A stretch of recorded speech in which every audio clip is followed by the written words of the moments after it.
Good evening दोस्तों। जैसा आपको शायद पता होगा कि आजकल जो है आसियान की बैठक मलेशिया की राजधानी कुआलालंपुर में चल रही है। और आसियान जो एक प्रमुख क्षेत्रीय संगठन है जिसमें 10 देश जो है इसका हिस्सा है।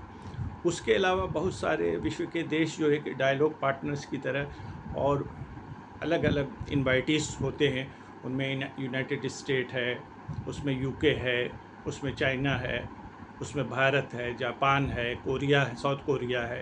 ये सब तमाम साउथ अफ्रीका है। तमाम प्रमुख देश जो है वो आसियान के इनवाइटीज होते हैं। तो ये लोग, जैसा आप देखा होगा कि अमेरिका के प्रेसिडेंट डोनाल्ड ट्रंप, कनाडा के प्राइम मिनिस्टर कैनी और जो है साउथ अफ्रीका के प्रेसिडेंट, यूनाइटेड नेशन के जनरल सेक्रेटरी गेटर्स वगैरह वगैरह जो है इस सम्मेलन में शामिल हो रहे हैं।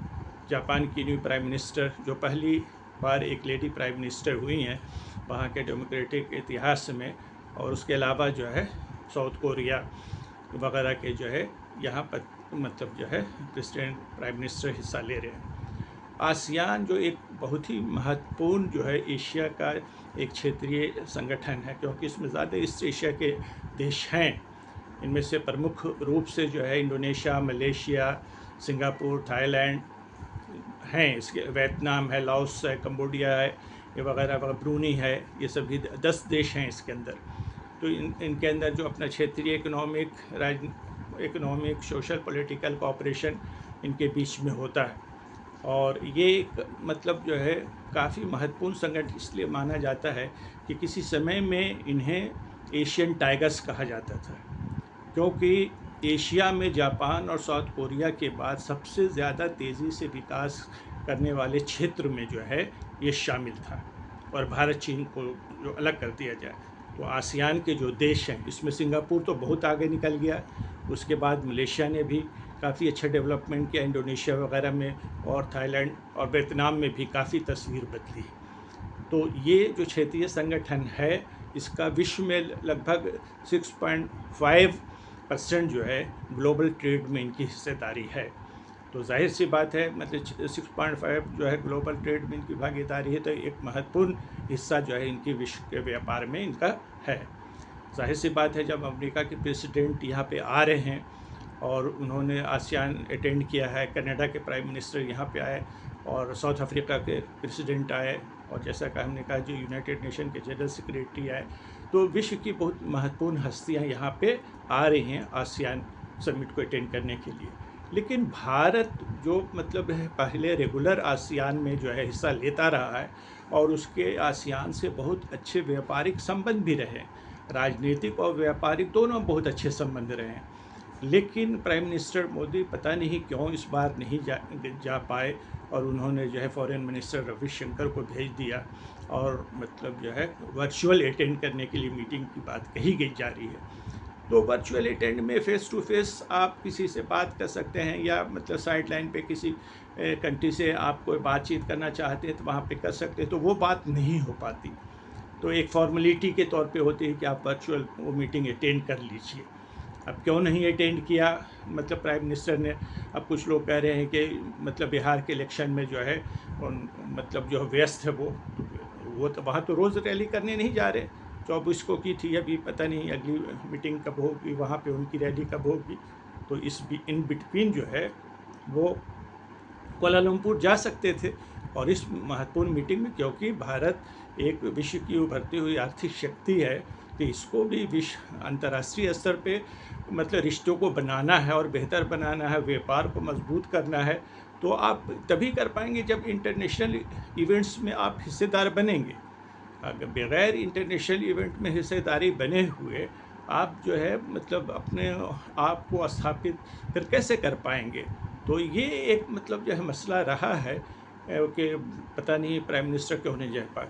उसके बाद जो है इस एशिया समिट भी होने वाली, और उस एशिया में भी तमाम जो है ये आसियान के अलावा टोटल 18 मुल्क उसमें मतलब हिस्सादार बनते हैं। तो इसमें जो है 18 लोग हैं, उसमें से 10 आसियान के हैं, बाकी 8 विश्व के महत्वपूर्ण देश उसमें United state of America, Canada, Australia, चीन, जापान, साउथ कोरिया, रूस, ये सभी देश उसमें शामिल होंगे। तब जैसे वहाँ जो है अमेरिकन प्रेसिडेंट डोनाल्ड ट्रंप भी होंगे, चाइनीज़ प्रेसिडेंट शी जिनपिंग भी होंगे और रूस के प्रेसिडेंट जो है पुतिन भी होंगे। तो आप ऐसे महत्वपूर्ण बैठक को आप स्किप कीजिएगा तो वो थोड़ा सा उसका मतलब जो है संदेश बहुत अच्छा ना जाएगा, ना तो डोमेस्टिक में और ना इंटरनेशनल लेवल पे, क्योंकि इंटरनेशनल लेवल पे आपको अपने को स्थापित करना है और स्थापित करने के लिए आप जितने भी बड़े इवेंट्स हैं उसमें आपकी उपस्थिति होनी चाहिए। अब कुछ लोग ऐसा मानते हैं कि वो डोनाल्ड ट्रंप से बचना चाहते हैं, क्योंकि डोनाल्ड ट्रंप का जो स्टैंड रहा है वो अभी मलेशिया में भी बोला कि जो है हमने जो है पाकिस्तान और भारत के बीच जो युद्ध हुआ था उसको हमने रुकवाया। अब इंडिया का ये स्टैंड रहा कि नहीं भाई, उसमें जो है अमेरिका की कोई भूमिका नहीं रही। डोनाल्ड ट्रंप बार बार ये कहते रहे कि नहीं हमने रुकवाया, और अमेरिका का ये स्टैंड रहा है कि हालांकि प्राइम मिनिस्टर ने अपने मुंह से कभी नहीं बोला, लेकिन उनके हमारे देश के फॉरेन मिनिस्टर के और अलग फोरम से ये बात आई कि इसमें जो है किसी भी अमेरिकन गवर्नमेंट का हस्तक्षेप नहीं रहा है। लेकिन डोनाल्ड ट्रंप, तो ऐसा माना जा रहा है कि लोग ये समझ ऐसा कहने लगे हैं कि शायद प्राइम मिनिस्टर मोदी जो हैं वो डोनाल्ड ट्रंप से बचना चाहते हैं, क्योंकि डोनाल्ड ट्रंप की ये आदत है कि कभी भी कुछ भी बोल देते हैं, पब्लिकली बोल देते हैं। तो शायद प्राइम मिनिस्टर को लगा कि अगर वो किसी पब्लिक फोरम पे कुछ ऐसी बात कह दी उन्होंने तो उनके लिए एक एम्ब्रेसमेंट होगा, और जो है वो अगर ये भी नहीं कुछ कह पाएंगे, अगर ट्रंप ने प्राइम मिनिस्टर मोदी के सामने कह दिया तो फिर बड़ी एक मुश्किल समस्या आ जाएगी, और शायद मतलब इसका नेगेटिव इम्पैक्ट जो है बिहार के इलेक्शन पे पड़ सकता है, क्योंकि मतलब जो है भारत डिनाई करता रहा कि भारत की कोई अमेरिका की कोई भूमिका नहीं है, और अमेरिका हमेशा कहता रहा 20 बार 30 बार ये कह चुका कि हमने भारत और जो है पाकिस्तान के जो युद्ध हुए उसको रुकवाने में हमने बड़ी भूमिका निभाई। और मतलब जो है ये एक बड़ी चिंता वाली बात है कि प्राइम मिनिस्टर मोदी ने जो है आसियान की ईस्ट एशिया समिट दोनों मीटिंग जो है एक महत्वपूर्ण इंटरनेशनल इवेंट माना जाता है उसमें, और हमारे रिश्ते भी बड़े अच्छे माने जाते हैं मलेशिया से और इंडोनेशिया से, और जैसा कहा कि इस एशिया के देशों सिंगापुर से हमारे रिलेशन बहुत ही अच्छे हैं, और ऐसी मीटिंग को स्किप करना और मतलब कोई ठोस वजह नहीं लगती कि सिर्फ डोनाल्ड, अरे प्राइम मिनिस्टर को ये कहना चाहिए, डोनाल्ड ट्रंप के सामने कहना चाहिए। कोई भारत कोई छोटा मोटा देश तो है नहीं कि अमेरिका से डर के सामने या अमेरिका के प्रेसिडेंट के डर के मारे जो है उसके सामने ये बात नहीं कर सकता कि हाँ नहीं भाई अमेरिका की कोई भूमिका नहीं है, हमने सीज फायर किया तो अपने टर्म एंड कंडीशन पे किया, अमेरिका की कोई इसमें भूमिका नहीं रही है। तो इसमें मतलब इससे बचना और फेस टू फेस पे कह देना चाहिए।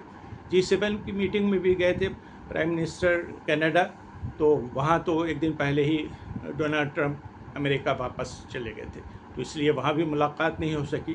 लेकिन उसके बाद देखा जा रहा है कि मतलब ख़ासकर प्राइम मिनिस्टर मोदी जो है वो ट्रंप से बचना चाहते हैं फेस टू फेस खासकर। तो बहरहाल ये एक महत्वपूर्ण आसियान की बैठक थी, उसके बाद इस एशिया समिट भी होने वाला है, वो बल्कि आज से शुरू हो जाएगा। तो ये दो महत्वपूर्ण मतलब जो है समिट में भारत के प्राइम मिनिस्टर का ना होना और सिर्फ विदेश मंत्री को भेज देना, जहां विश्व की तमाम मशहूर हस्तियां, चाइना, अमेरिका, रूस, और चौथा तो मतलब जो है इकोनॉमिक भारत भी एक उस पाँचवीं कह लीजिए, चौथे कह लीजिए, तो जापान, ये तमाम मुल्क हैं, यूरोपियन यूनियन मतलब वहाँ पे है। और वैसे में भारत का ना होना बड़ा आश्चर्य करने वाला डिसीज़न लगता है। लेकिन बहरहाल जो भी गवर्नमेंट ने किया होगा तो उसकी कुछ मजबूरियाँ रही होंगी, लेकिन उसको कुछ बताना चाहिए, एक्सप्लेनेशन देना चाहिए कि प्राइम मिनिस्टर जो है आसियान और ईस्ट एशिया समिट में क्यों हिस्सा नहीं ले पा रहे हैं, उसकी क्या वजह है। बिहार का इलेक्शन ये बहुत बड़ी वजह नहीं हो सकता कि इतने बड़े इवेंट्स को जो है मतलब छोड़ दिया जाए। बहरहाल मतलब जो है आसियान की बैठक तो हर साल होती है, नेक्स्ट ईयर फिर मौका आएगा, लेकिन इस साल मतलब जो है दुनिया में व्यापार को लेके तमाम टेंशन है, ख़ासकर अमेरिका की टैरिफ को लेके। वो तरह तरह के जो टैरिफ वो भारत पे भी लगाया हुआ उसने, और जो है उसको लेके तो एक मौका था भारत के पास कि कम से कम इंटरनेशनल मंच पे जो है विश्व की महत्वपूर्ण हस्तियों से बातचीत करके जो है इसमें थोड़ा सा अमेरिका पे दबाव डालना चाहिए था, लेकिन भारत ने वो मौका गवा दिया। अब देखिए नेक्स्ट मौका जब आएगा तो शायद प्राइम मिनिस्टर उसमें अटेंड करें। तो आज के लिए इतने ही, नेक्स्ट एपिसोड में फिर आपसे हम बात करेंगे। Thank you very much, good night.